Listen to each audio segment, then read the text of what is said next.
जो पिछले 3 दिन से असेंबली के अंदर रूलिंग पार्टी का एक ड्रामा चल रहा है और उसके अलावा जो ट्यूलिप गार्डन में हमने देखा, ये शर्मनाक है। खासकर जो इस मुल्क के मुसलमान हैं, जिनके ऊपर इस वक्त बीजेपी का पूरे ताबड़तोड़ हमले हो रहे हैं, उनको यहाँ की लीडरशिप उमर साहब ने, फारूक साहब ने मिलके, जो वहाँ से मिनिस्टर आए थे किरण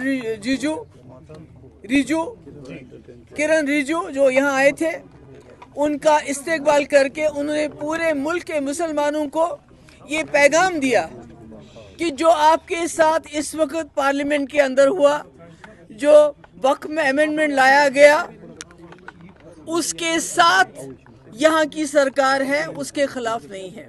जिससे मैं समझती हूँ हमारे मुल्क के जो मुसलमान हैं, उनकी हिम्मत ऑलरेडी जो टूट चुकी है, जो एलिनेटेड फील करते हैं, जो मुसीबत में फील करते हैं, मुझे लगता है उनके लिए ये बहुत ही बुरा पैगाम था जो यहाँ से चला गया। और असेंबली में हम ड्रामा देख रहे हैं कि रूलिंग पार्टी के लोग शोर मचाते हैं, और इस शोर मचाने की और भी एक वजह है, क्योंकि लेफ्टिनेंट गवर्नर साहब ने 3 बिल क्लियर किए थे। एक तो जो डेली वेजेस को रेगुलराइजेशन का, जो बेचारे सालों साल से बिना तनख्वाह के बहुत थोड़ी रकम पे काम कर रहे हैं, वो बिल क्लियर था।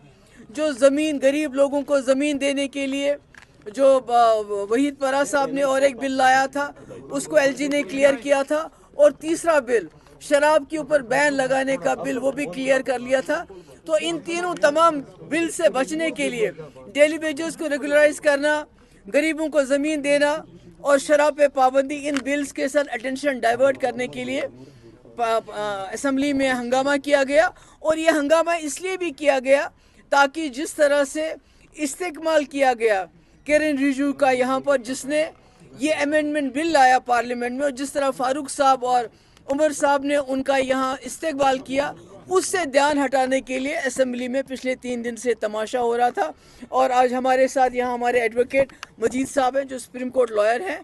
तो आने वाले 1-2 दिन के अंदर इंशाल्लाह हम भी इस जो वक्फ बिल पे अमेंडमेंट लाया गया, उसको चैलेंज करेंगे। देखिए, ये तो कोई नई बात नहीं है। जो हो रहा है, यहाँ सैटेलाइट टाउन्स बन रहे हैं, उमर साहब उस पर खामोश है।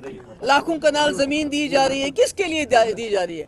ये जो नॉन लोकल्स 83,000, आप मुल्क के अंदर कहीं भी नहीं देखेंगे इतने लोगों को एक साथ 2 साल के अंदर डोमिसाइल मिला हो।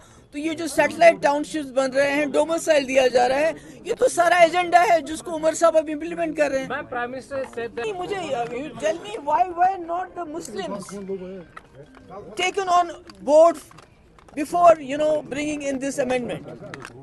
नोबडी, कोई मुसलमान, किसी, सब इसकी मुखालफत कर रहे हैं। Everybody except for National Conference और उनकी लीडरशिप, सब इसकी मुखालफत कर रहे हैं। उमर साहब ने मुखालफत नहीं की, फारूक साहब ने मुखालफत नहीं की, पर मुल्क के अंदर तमाम मुसलमान और यहाँ तक कि जो सेक्युलर जमातें हैं, सब इसकी मुखालफत कर रहे हैं। अगर ये मुसलमानों के हक में होता तो मुसलमानों के मडगुजारों पे इस वक्त कब्जा करने की कोशिश नहीं। मैडम, इस ड्रामा का क्या आपको इन दिनों असेंबली में होना चाहिए था और खड़े होकर ये बात कहनी चाहिए थी, जिसे तमिलनाडु में सरकार ने कहा हम इम्प्लीमेंट नहीं करेंगे, इसी तरह उमर साहब को भी कहना चाहिए था हम इसको यहाँ इम्प्लीमेंट नहीं करेंगे।